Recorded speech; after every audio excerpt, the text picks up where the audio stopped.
Joke lamang po. Hi! Hello! Hep hep! Hooray!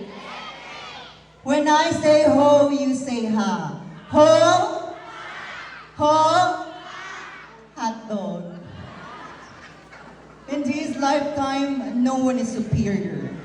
No one is inferior. And nobody is equal.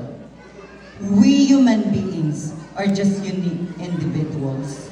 But I believe that through raising love, respect and acceptance, we can truly achieve harmony in diversity and tolerance of what they call equity.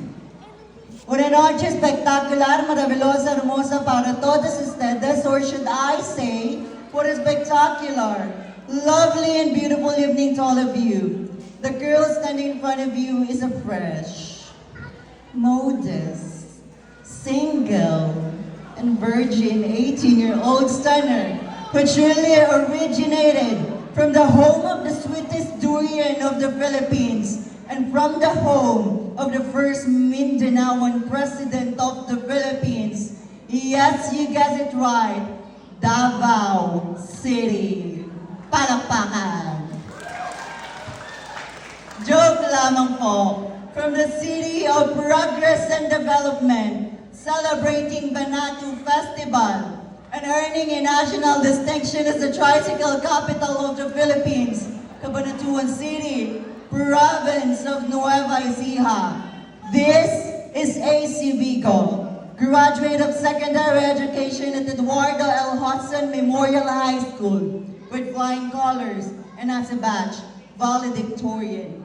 And currently studying at one of the most well-known state university in my province, the province of Nueva Ecija, the Nueva Ecija University of Science and Technology, taking up my bachelor's in tourism management, and I am proud to say that I am a consistent student lister and running for magna cum laude.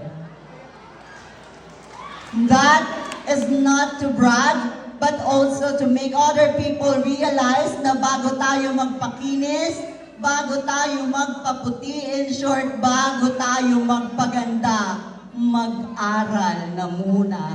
Dahil ang taong edukado kahit kailan ay hindi masisino. Kaya naman, people of Barangay 4, Laur, Nueva Ecija, abangan niyo pa po ako at marami pa po akong pasabog. Maraming salamat po.